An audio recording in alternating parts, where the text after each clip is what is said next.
I'm Jordy. Welcome to How to Read the Bible. In this episode, we're going to be talking about love. Why love? Love is talked about so often. Love is important to all of us. I believe it's a major factor in why we make so many decisions that we make. Some of the people that we're friends with, some of the relationships that we have are because of love. Society has a lot to say about love. There's all kinds of ways that we can talk about love. Love has a semantic range. Love has a range of meaning in the English language. The nerdy term is semantic range. That's why I said that word, because I'm a little bit of a nerd at heart. Anyway, it has this massive, messed up, it's a mess.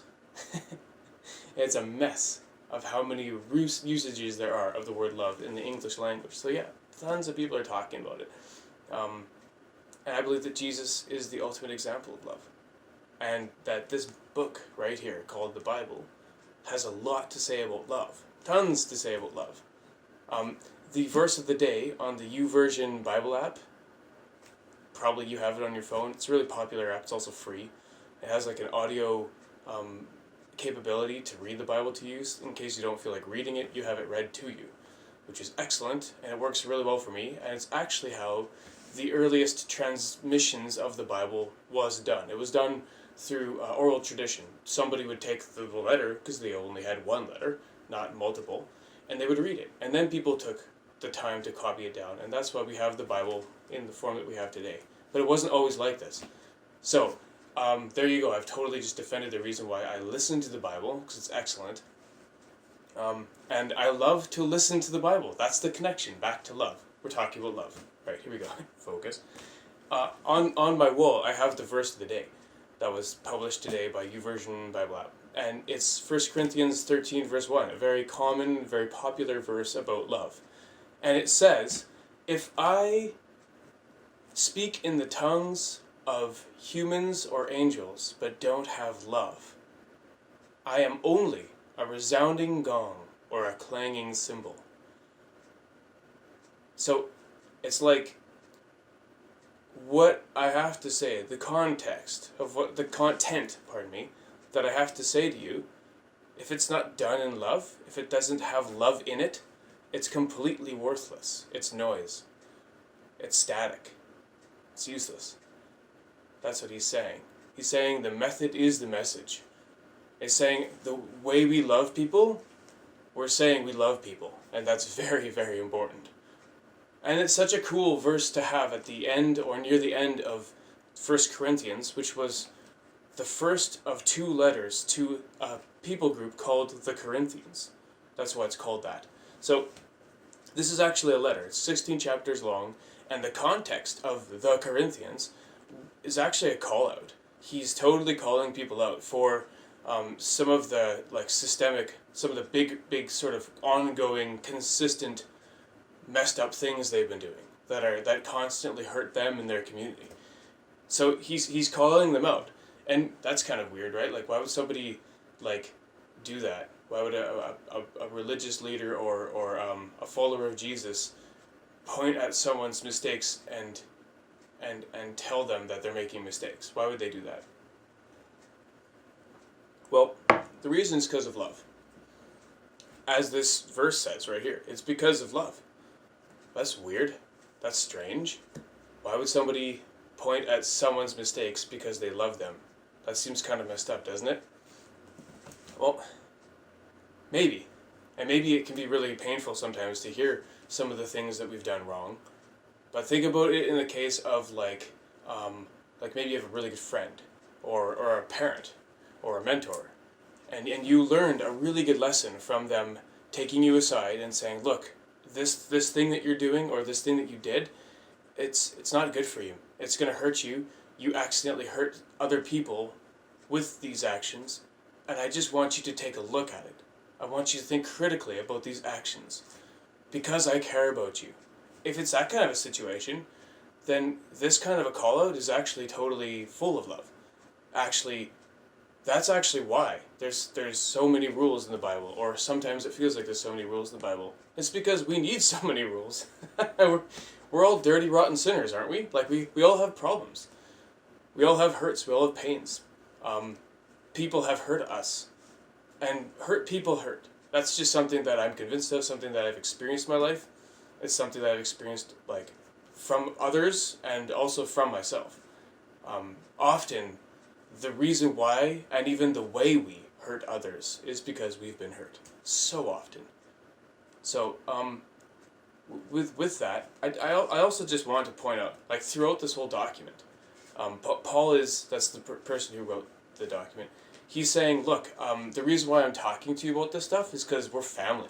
Like, in this part right here, it's chapter 4, verse 14. He says, I'm not writing this to shame you. You're my children. I want to warn you. He's saying, we're bros. We're sisters. This is, like, very important to me. We're family. It's so important that I warn you about this stuff. That I say the path you're headed on, it's going to end in destruction. It's not good for you. So, like, yeah, it's totally out of a caring, deeply, like, caring for... Yeah, he's caring for people. Okay. And then the other thing that I think is really important, because that's just one example of many times throughout this letter where he says, we're family. The reason why you're getting this letter at all is because we're family. I guess if he didn't care about them, if he didn't care about the Corinthians, he wouldn't write a letter. He wouldn't take the time. And back then, we're talking about 2,000 years ago, or roughly, like, they didn't have paper, they didn't have printers, or he didn't, like, have a phone he could just text people or send an email. Like, to find writing materials, like, was really hard to do. So he's going through a lot of effort to write them a letter in the first place. Okay. And then the other reason why he wrote this is because of what he says here. I think this is really important. In chapter 9, verse 19, he says, I'm free. I don't belong to anyone, but I make myself a slave to everyone. That's so interesting, and totally not how we see freedom in 21st century North America, is it?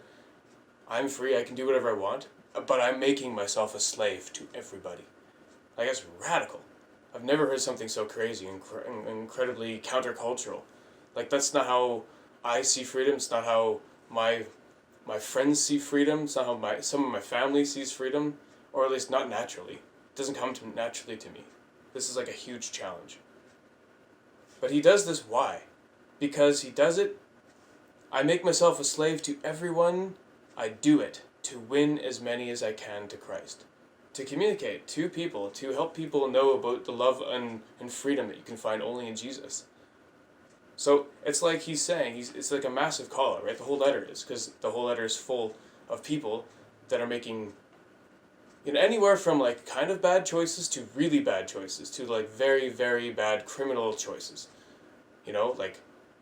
But all of it's just like because he cares. And he wants to empower them. He wants to give them good instruction so that they're able to be a bright witness for Jesus. He's able to say, look, like, this is the way to be. This is what Jesus calls us to live. Only His holiness can help us to be like this. And yet His instruction helps us to do this also. So, again, at the end of this movie that you're watching, like, be encouraged. Number one, right? That's so important. We have to be encouraged when we read the Bible. If you don't feel encouraged, pray right now. Jesus, encourage me. Because that's how instruction comes to us, in the form of encouragement. Even if it's bad news.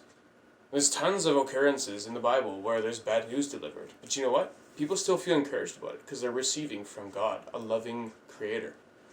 Okay? So number one, be encouraged. Even if it's bad news. Even if it's like, oh, I have to change something in my life. It's not good. Number one, be encouraged. Number two is actually a question. It's a question I have for you. It's a question I have for all of us. Is the Bible a gift for you? Because if it is, then that's great. That you recognize that this has been given to you out of love.